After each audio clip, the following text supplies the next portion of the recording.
Buenos días a todos. Es el primer martes de mes, son las 9:30, así que eso significa que hay Flash It. Es este formato en el que los abogados de propiedad intelectual, industrial y tecnología de Cuatro Casas os contamos en un formato breve de 20 minutos las novedades que nos han parecido más interesantes, jurídicas naturalmente, del último mes.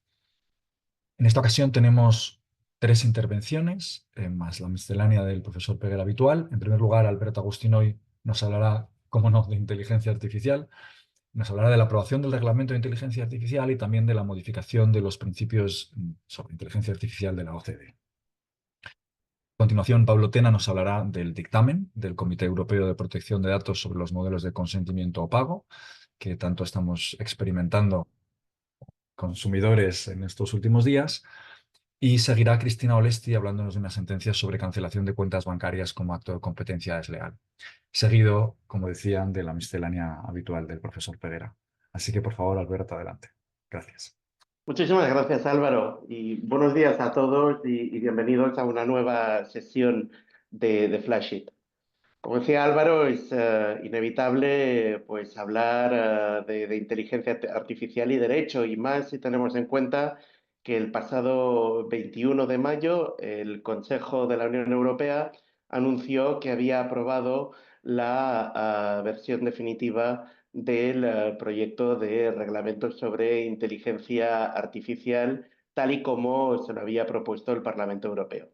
De esta manera, lo único que queda pendiente es precisamente el acto de publicación en el Diario de la Unión Europea de un reglamento que hemos estado esperando y que hemos analizado muchísimo en sus distintas versiones, precisamente que tiene el objetivo de garantizar una tecnología de inteligencia artificial fiable, garantizando pues un elevado nivel de protección de la salud, de la seguridad y de los derechos fundamentales de los ciudadanos frente a estas nuevas tecnologías. Como probablemente muchos de vosotros sabéis, el reglamento se basa en un sistema de análisis y de limitación de exposición al riesgo, ¿no? Y por tanto, tenemos pues ya identificadas una serie de usos de tecnologías, de sistemas de inteligencia artificial que directamente están prohibidos, que han sido declarados inaceptables.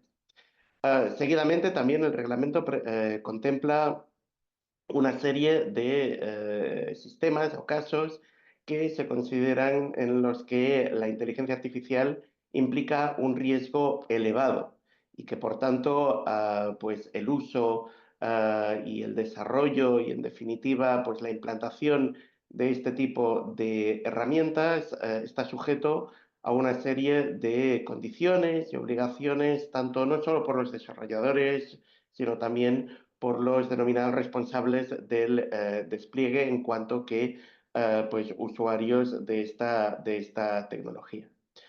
Aparte de estos sistemas considerados de alto riesgo, el reglamento también contempla pues, el régimen específico para la introducción de modelos de inteligencia artificial de uso general en el mercado y a la vez también impone obligaciones de transparencia con determinados sistemas de inteligencia artificial, especialmente aquellos destinados a interactuar con personas físicas y a generar contenido.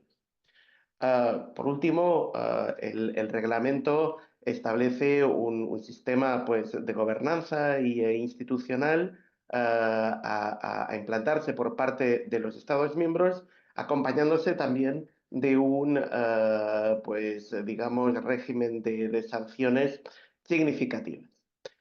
¿Qué nos queda? Pues precisamente lo que os he dicho al principio, averiguar cuándo saldrá publicado en el Diario Oficial de la Unión Europea y tras esa publicación, pues el reglamento entrará en vigor a los 20 días de dicha publicación oficial.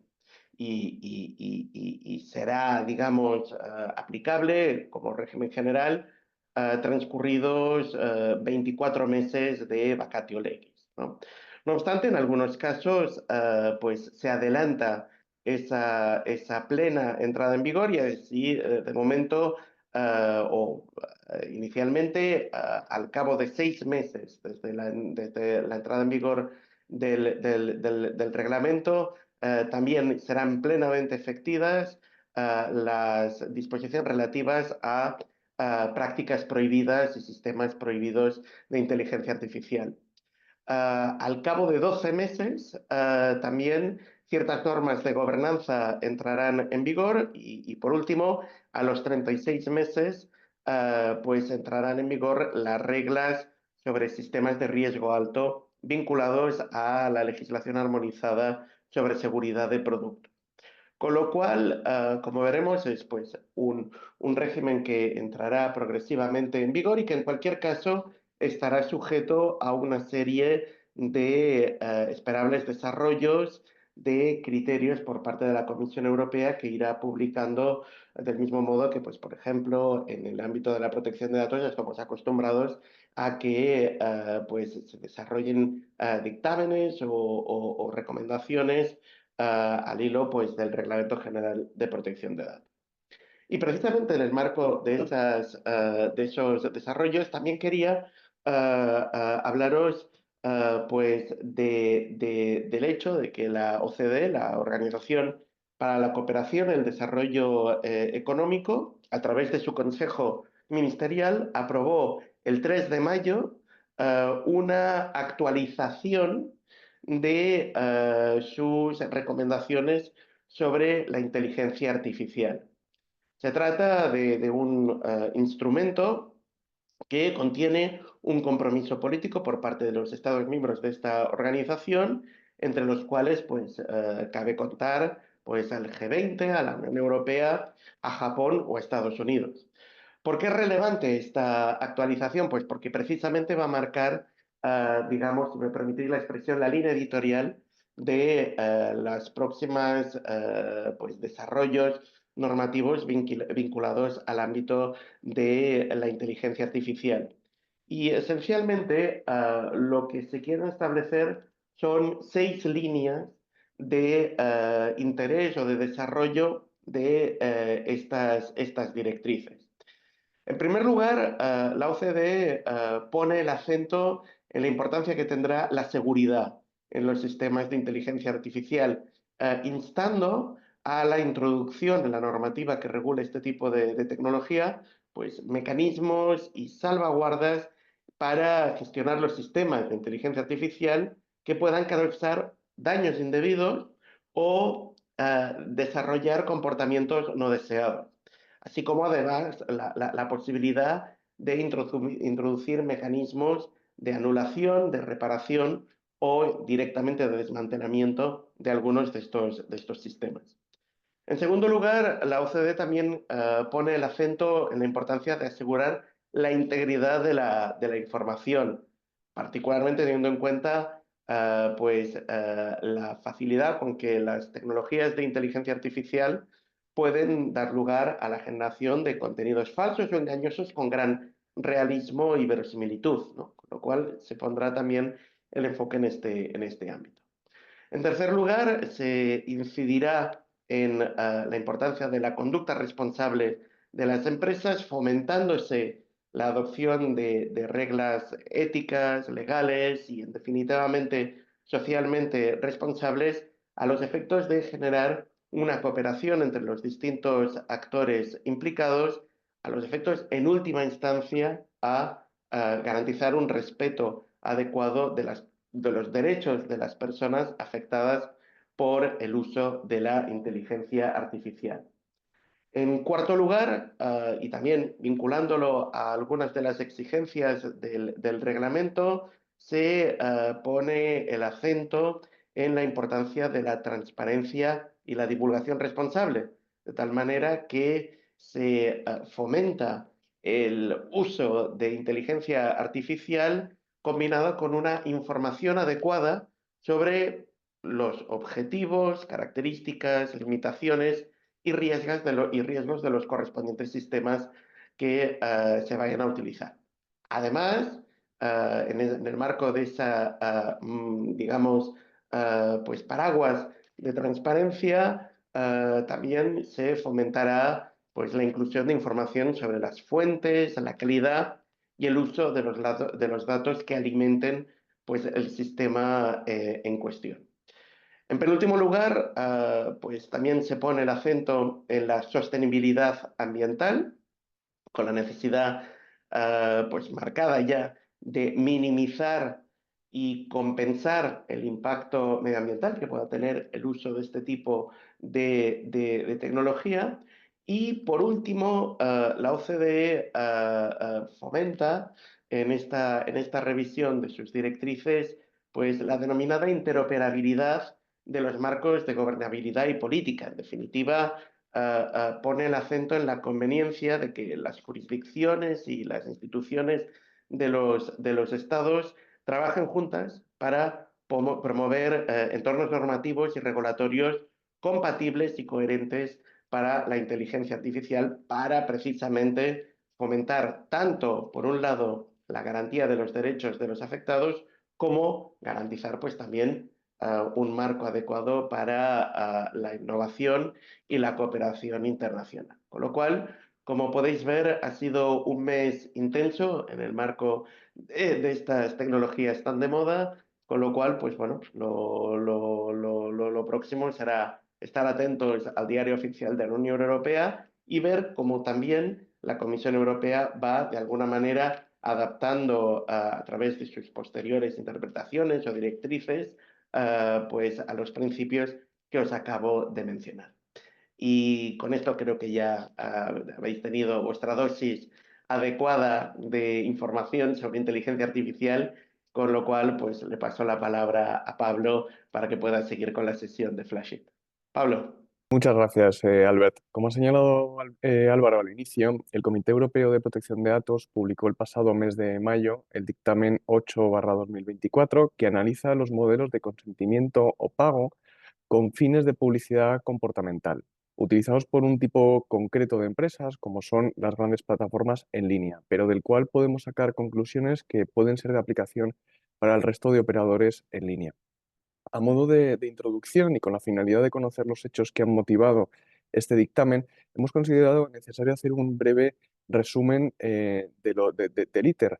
Previo a la implementación del Reglamento General de Protección de Datos, se consideraba lícita el consentimiento implícito de los usuarios a la hora de navegar a través de las páginas web y, por tanto, para instalar este tipo de herramientas. Tras la implementación del reglamento y la modificación de algunos de los requisitos del consentimiento, se consideró que se necesitaba o que era necesario una declaración de voluntad inequívoca de los usuarios. Es decir, ya no valía con entender que por la mera navegación el usuario estaba aceptando la instalación de cookies, sino que se requería una expresión de voluntad inequívoca. ¿Cómo se tradujo esto? Mediante la implementación de los denominados banners y el botón de aceptar las cookies. Ahora bien, tras lo anterior, en una actualización del anterior criterio, el comité determinó que en caso de no aceptación de las herramientas de seguimiento, como pueden ser las cookies, los responsables del tratamiento podrían impedir el acceso total a la página web o al servicio y, en su caso, ofrecer una alternativa no gratuita al servicio. Este punto, además, viene recogido en la actual guía de cookies de la Agencia Española de Protección de Datos. Es decir, se entiende se entiende como válido que se ofrezca al interesado dos opciones en el momento de acceder al servicio online. Por un lado, consentir el tratamiento de sus datos personales para, por ejemplo, finalidades de publicidad comportamental, o pagar una cuota para acceder al servicio sin que se proceda a tratar sus datos con una finalidad adicional, lo que se denomina modelos de consentimiento o pago. Así las cosas, durante los últimos meses hemos visto que un gran número de empresas han implementado este tipo de modelos u otros similares, como podría ser el registro o acepta, u otros tantos. Esto ha motivado que el Comité Europeo publique este dictamen, que pasamos a resumir algunos de los puntos más relevantes. En primer lugar, conviene aclarar que este dictamen es de aplicación exclusivamente a las plataformas o a grandes plataformas en línea, cuya definición difiere ligeramente de las definiciones incluidas en otras normativas de referencia, como podría ser la Digital Service Act o la Digital Market Act. Así, el comité aporta una definición un poco precisa y señala que se entenderá por grandes plataformas en línea aquellas que, por un lado, atraigan un gran volumen de interesados, no define qué volumen concreto, que traten datos a gran escala, que ya sabemos que esto es un concepto bastante conflictivo en materia de protección de datos, y asimismo habrá que analizar la posición que ocupa la empresa dentro del mercado. Como vemos, una definición muy poco precisa que las empresas deberán analizar si cumplen estos requisitos o no. En términos generales, debe decirse que el comité entiende que ofrecer una única alternativa de pago para rechazar la publicidad comportamental no puede ser la opción por defecto de las grandes plataformas en línea, puesto que de lo contrario se estaría causando un gran perjuicio al usuario. Es decir, si el usuario no consiente el tratamiento de sus datos con fines de publicidad comportamental, se enfrentan a consecuencias económicas, por un lado, o bien a la pérdida de acceso al servicio en concreto. En este sentido, el comité considera que las grandes plataformas deben ofrecer una tercera alternativa equivalente que no implique el pago de una cuota. Esta tercera alternativa, el comité lo denomina como alternativa gratuita sin publicidad comportamental. Esta tercera alternativa no deberá implicar ningún tratamiento con fines de publicidad comportamental y puede, por ejemplo, ofrecer una versión del servicio diferente y que se implemente una serie de publicidad que no implique por sí misma la publicidad comportamental, como puede ser la publicidad contextual o general. Además, el comité entiende que los usuarios deben ser capaces de retirar el consentimiento en cualquier momento. Recordemos que esto es uno de los requisitos del consentimiento fijado por el Reglamento General de Protección de Datos. Y además entiende que no tienen que sufrir ningún perjuicio, es decir, abre la puerta a que no se puede impedir el servicio a los interesados. Por último, en cuanto a la renovación del consentimiento, el comité recuerda que el reglamento no establece un límite de tiempo específico en cuanto a la frecuencia con la que se debe actualizar el consentimiento, y es una cuestión que deberá evaluarse caso por caso. Ahora bien, como hemos indicado, el dictamen del comité es exclusivamente de aplicación a las grandes plataformas en línea. No obstante, las reflexiones que hace sobre el consentimiento y los modelos implementados por ciertas compañías son de aplicación al resto de operadores. Por lo tanto, animamos a que todos tengan en cuenta estos requisitos y analicen los mecanismos implementados para ver si cumplen con estas directrices. Muchas gracias. Gracias, Pablo. Buenos días y muchas gracias a todos por asistir. En el marco de las relaciones comerciales, las entidades financieras pueden y muchas veces deben aplicar medidas de diligencia debida para prevenir el blanqueo de capitales o la financiación del terrorismo. Sin embargo, estas medidas no pueden aplicarse de forma incondicionada y sin límites. Tienen que reunir siempre las notas de objetividad, justificación y proporcionalidad. Si no reúnen estas notas, corren el riesgo de que sean consideradas desleales. Así se ha pronunciado el Juzgado de lo Mercantil número 7 de Barcelona y posteriormente, a través de una sentencia muy reciente, lo ha confirmado la Audiencia Provincial de Barcelona, la sección 15. Ambas resoluciones nacen de un procedimiento iniciado por dos compañías que comparten administrador único y que esencialmente se dedican a la gestión de envíos de paquetes obsequios de sus clientes a familiares que residen en el territorio cubano. Para poder desarrollar su actividad comercial, estas compañías tuvieron que activarse distintas cuentas bancarias en una entidad financiera española que permitiera precisamente esas transferencias al territorio cubano. Para la sorpresa de esas compañías, un año después reciben una comunicación de esa entidad financiera en la que se indica que lamentablemente tiene que proceder a bloquearles sus cuentas bancarias por motivos aparentemente de cuestiones o incumplimientos de la normativa de blanqueo de capitales o de financiación del terrorismo. La entidad financiera no les proporcionó ninguna información adicional a pesar de la insistencia de las compañías, acogiéndose al deber de secreto que se establece en esa misma ley. Ante esta situación, las compañías interpusieron una demanda contra la compañía financiera porque si no se desbloqueaba esa situación, no podían desarrollar su actividad en el mercado. La demanda se admitió íntegramente y tanto el juzgado de lo mercantil como la Audiencia Provincial de Barcelona sostuvieron finalmente que las medidas de diligencia debida adoptadas por el banco no eran justificadas. El banco no había sido capaz de justificar ni previamente ni en el marco del procedimiento cuáles obligaciones habían sido vulneradas supuestamente por las dos compañías demandantes. No solo eso, las dos compañías demandantes sí que pudieron acreditar que su actividad comercial era plenamente lícita. También se consideró que esas medidas no eran proporcionadas. El banco aplicó directamente la medida más restrictiva, que era la de cancelación de las cuentas, sin valorar ni adoptar previamente otras medidas menos restrictivas, ni solicitarles siquiera más información para poder adoptar una medida algo más ajustada. Y por último, se concluyó que esa medida tan restrictiva afectaba a la posición concurrencial de las dos compañías en el mercado y impedía que pudiesen desarrollar con normalidad sus respectivas actividades comerciales.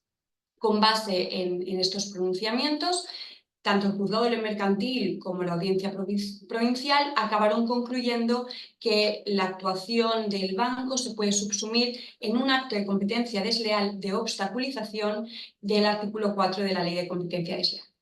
Sin más, le doy la palabra a nuestro profesor Miquel Peguera. Muchas gracias. Muchas gracias, Cristina.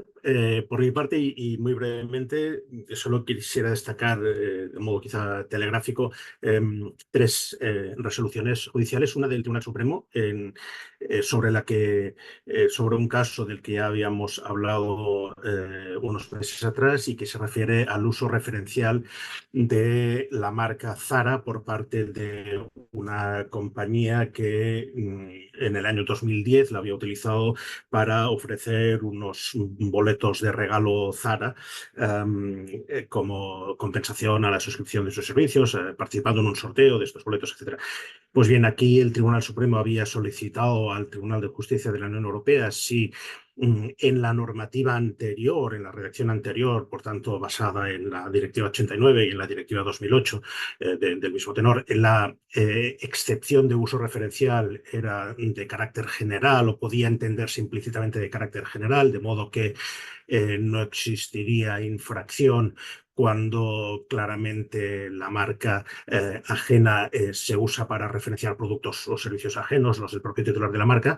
Y el Tribunal de Justicia respondió que no, que la versión de la directiva anterior y por tanto la normativa aplicable al tiempo de los hechos establecía la excepción con carácter muy limitado solo para aquellos casos en los que el uso de la marca ajena es necesario para indicar la finalidad o destino de los propios servicios en relación con los cuales se usa esa marca, ¿no? Por tanto, de vuelta la respuesta del Tribunal de Justicia, el Tribunal Supremo aplica esa doctrina a los hechos del caso y concluye, después de considerar todos los elementos, que efectivamente ese uso no estaba amparado en ese momento por la normativa vigente en materia de marcas y por tanto constituyó infracción. Por otra parte, una sentencia de la Audiencia Provincial de Alicante de hace algunas semanas más atrás se refiere a una disputa entre la conocida marca de Polo Lauren, que es el dibujito de una persona, un jinete sentado en un caballo jugando al juego del polo en ropa, prendas de vestir y complementos de moda, en un litigio que tenía con otra compañía que emplea una figura de un jugador de polo que está caminando con el palo de polo al hombro. Y allí se debaten muchos aspectos interesantes, pero en el que quería simplemente fijarme es en que el tribunal considera que no hay, si bien hay una identidad de productos y servicios, no hay una similitud suficiente entre las dos representaciones y que esa similitud solo podría ser de carácter conceptual, es decir, basada en el hecho de que en ambos casos se refiere a una representación referida al juego del polo, pero que admitir el carácter infractor en ese caso supondría conceder un monopolio general sobre cualquier representación de juego de polo, lo que considera el tribunal que es excesivo y, por tanto, en relación con esa marca se consideran varias, considera que no hubo infracción y por falta del riesgo de confusión. Y finalmente, una sentencia del Tribunal de Justicia de la Unión Europea en relación con la responsabilidad por daños y perjuicios en materia de protección de datos. Aquí se trata de nuevo, porque son cuestiones que se han analizado ya últimamente, de determinar si la mera infracción de una de las obligaciones del Reglamento General de Protección de Datos implica que el afectado tenga derecho a una indemnización de daños y perjuicios. Y en este caso era un abogado que estaba suscrito a los servicios de una base de datos jurídica, pero que revocó el consentimiento para recibir información comercial, salvo una newsletter determinada. A pesar de esa revocación del consentimiento y de su oposición a recibir esos folletos, volvió a recibirlos de modo personalizado. Entonces instó nuevamente esa cancelación o esa supresión del tratamiento, interviniendo además un agente judicial, es decir, realizándolo en Alemania a través de un procedimiento implicando a un agente judicial, y formuló una demanda de daños y perjuicios. Y la cuestión es si demanda de daños y perjuicios en la que alegaba que había sufrido el perjuicio inmaterial de haber sufrido la pérdida de control sobre sus datos por un tiempo determinado, ¿no? Además de los gastos notariales y judiciales que le implicó solicitar esa segunda solicitud de cancelación. Pues bien, la cuestión ante el Tribunal de Justicia es si la infracción que tuvo lugar, porque no se atendió debidamente ese derecho, es suficiente para generar daños y perjuicios. Aquí el tribunal recuerda que la mera infracción de un derecho no es por sí sola suficiente, sino que es necesario que exista un daño o un perjuicio y que debe acreditarse y debe establecerse la relación de causalidad.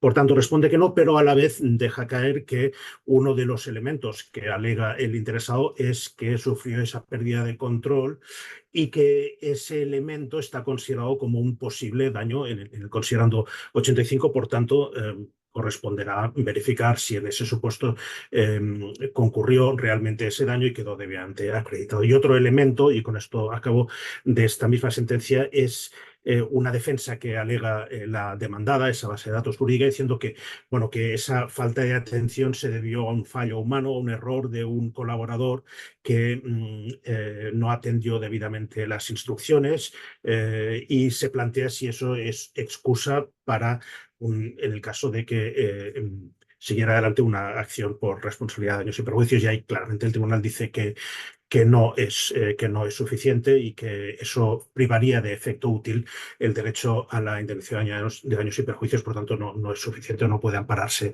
el demandado en esa excusa o en esa circunstancia para oponerse en el caso de que prevaleciera la acción de daños y perjuicios. Y sin más, devuelvo la palabra a Álvaro. No soy Álvaro, soy Albert, pero en Albert, cualquier caso, disculpa. no, faltaría más. Solo para terminar, me gustaría pues compartir con vosotros los mensajes habituales. El primero, os esperamos para la próxima sesión de Flashit, será el 2 de julio, es decir, el primer martes de julio a las 9:30, y esperamos poder contar con vuestra presencia.